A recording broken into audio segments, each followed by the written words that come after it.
And hello guys, once again, welcome back muli sa ating channel. Ito po inyong host na si Chloe TV, muling magbibigay ng panibagong reaction video sa ating Mikris ngayon. Grabe! Sino dito ang hindi pa nakapanood sa part 19? Nako, ini-encourage ko po kayo na panoorin nyo po kasi nakakakilig talaga siya. Promise! Marami kayong dapat malaman. At isa na po doon ang pagtatagpo ni Mama Ellen at saka ni Krista Jane. So yun po yung pinaka-inaabangan ng lahat. Kaya wag niyo pong sayangin yung pagkakataon na to kung yung nagiging reaction nilang dalawa sa kanilang pagkikita. At syempre, yung pakantahan nila guys, kaya panoorin nyo na po na talagang mag-i-enjoy kayo, matatawa kayo at higit sa lahat, kikiligin kayo. So sa ngayon guys ay meron tayong panibagong reaction video sa ating Mikris. Hindi po ito related sa part 19. At dito guys, ating panonoorin po ang isang upload kung saan ay dito rumarampa si Krista. Baka isa siya sa muse, no, kasi sobrang sexy ni Krista at may lugar siya na nirepresenta. So dito, grabe, mag-i-enjoy kayo sa kasiksihan. Napaka-sexy, napakaganda at higit sa lahat, napakatalino. Kaya bagay na bagay talaga sa kanya yung pangalan na Krista Jane. Alright. So mamaya ng konti ating panoorin yan. Pero bago tayo magpatuloy doon, please don't forget to subscribe sa ating channel. Paki-hit ang notification bell para mas laging updated every time na mag-a-upload po tayo ng ating reaction video. At higit sa lahat, paki-like and share na rin. And of course, palagi nating suportahan ang nag-iisang ama ng Kalingap na si Kuya Bal Santos Matubang, Ate Edna Vlog in Kalingap Rab. Suportahan po natin ang ating Keyboys, Kalingap partners, mga charity vloggers sa Pilipinas na tumutulong sa ating mga kababayang mahihirap, po nating kalimutan. At syempre guys, ang aking mga kasamahang Kalingap reactors, no, ang Karepa, suportahan niyo po natin sila. So ngayon guys, atin na munang panoorin at saksihan kung gaano nga ba kagaling talaga itong si Krista. So hindi lang po siya magaling sa kantahan, magaling sa sayawan, magaling din po si Krista sa rampahan. Kaya tara, sabayan niyo ako, panoorin na muna natin to.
Fully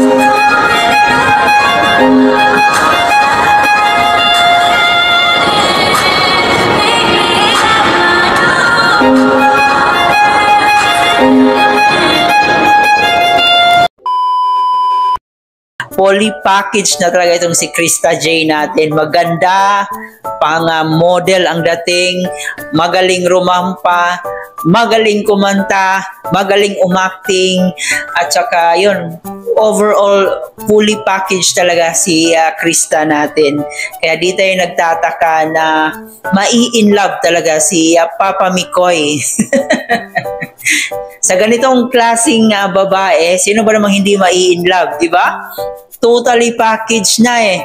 Maganda na, matalino pa. So ano pa yung hahanapin mo? So yun, para sa akin talaga ay tama nga yung sinabi ni Nanay Ellen na sana magkatuluyan yung dalawa. Kasi sobrang bagay nila talaga. Marami talaga ang mas magiging masaya pa kung magkatuluyan man itong dalawa na to. So siguro hindi pa sa ngayon kasi alam naman po natin na nag-aaral pa si Krista, di ba? So may kailangan pa siyang tapusin para syempre meron din siyang mapatunayan sa kanyang sarili para matulungan din po niya ang kanyang pamilya. Kaya aantayin natin sa tamang panahon, di ba? So may tamang panahon para dyan. So yun nga, sobrang galing talaga sa part 19. Sa mga nag-diet dyan, lubos-lubosin nyo na po. No? At saka i-marathon natin guys, sabi nga ni Kalinga Rab doon sa comment section sa part 19 ay i-marathon natin, suportahan pa natin para masundan agad sa part 20. Bago natin tapusin, ini-encourage ko po kayo na panoorin ang part 19.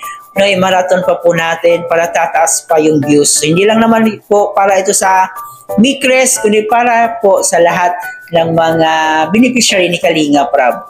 Alright, so maraming salamat sa iyong pagsama. Paki-comment po dyan sa ating comment section patungkol dito sa ating topic ngayon. Ito po yung host na si Chloe TV. Thank you for watching.